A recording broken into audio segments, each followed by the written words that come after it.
A quick day trip with my husband to Pampanga. First stop, Kim's Mall. First stop, billiards. Medyo competitive kami ni Mr. dito ha. Akala ko panalo na ako noong una kasi leading ako sa first few rounds. Pero ayun, bumawi siya sa huli. Final score, 4-3. Siya pa rin ang nanalo. Pero okay lang, at least may rematch next time. Ang importante, enjoy pa rin kahit talo. After ng billiards, dumiretso naman kami sa darts.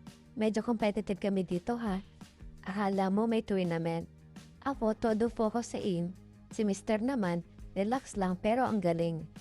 Halos lahat tumatama sa gitna. Grabe, kahit anong strategy ko, siya pa rin ang panalo. Pero okay lang kasi sobrang saya naman. After ng darts, sabi ko, try naman natin yung karaoke booth nila. Ang cute kasi booth type lang, so kayong dalawa talaga makakarinig.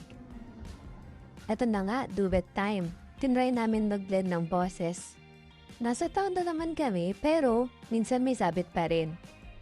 Ang saya lang kasi parang mini private concert for two. No pressure, no audience, just us singing and laughing. Nakaka-relax after all the games. Perfect pampalit ng vibe bago lumipat sa next spot. After namin mag-darts at mag-karaoke, nag-decide kami mag-lunch sa Lala's Cafe. Katabi lang ng Kim's Mall kaya very convenient. Pagpasok pa lang, bubugad na agad ang garden view nila. Ang ganda at super relaxing. Parang mini indoor garden siya. Sa gilid may mga pastries din silang binibenta. Nakakatakam.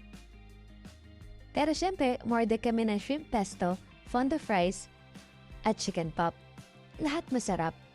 Yung shrimp pesto, creamy pero hindi nakakaumay at bagay sa overall chill na vibe ng cafe. Ang ambience, cozy at spacious. Perfect spot para magpahinga after the games. Pagkatapos namin kumain, nag-ikot-ikot pa kami sa loob. Ang daming photo spots. Kaya syempre, picture-picture muna. May garden area, maraming halaman at ang chill lang ng atmosphere. Parang hidden garden cafe sa tabi lang ng mall. Mag-lunch at mag-picture-picture sa Lala's Cafe, bumalik na kami sa Kim's Mall. This time sa third floor naman. Kasi andun yung arcade area na may Peria vibes. Una namin tinry yung Peria area. May darts, shooting at tsumbabatin mo yung mga baso. Sobrang saya. At ayun, nakachamba kami. Nanalo ng malambot na dice. Yung sinasabit sa sasakyan, cute souvenir ng trip namin. Pagkatapos ng Peria games, sa roller skate rig naman. Ang ganda ng setup parang mini skating zone na may disco lights pa. Ang rate nila, $299 for adults, good for 1 hour pero dahil gusto lang namin maglaro ng arcade, pinili namin yung 120 package. May free iced tea na at unlimited play for 2 hours. Sulit na pampababa ng kinain. Pagdating sa arcade area, una nilaro namin yung button catcher. At grabe, hindi pala ganun kadali. Halos wala kami na salo. Tawa lang kami ng tawa sa bawat sablay.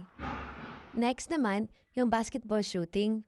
Ako lang ang naglaro pampapawis bago mag-dinner. Si Mr. taga-video at taga-cheer lang muna. Pero syempre, tawa siya pang may sablay ako. Sumunod naman, naglaro kami ng Bomberman. Sobrang nostalgic. Magkalaro kami dito kay asar at tawanan lang habang sabay kaming sumasabog sa screen. Tapos sa barilan, si Mr. ulit ang bida. 2 baril pa ang hawak, parang action star. Ako naman, cheer girl lang sa gilid. Last stop, dinner at John's Kitchen. $799 for only steak and buffet. And the place is so cozy with that outdoor garden vibe. Busog, chill, and the perfect way to end our Pampanga trip.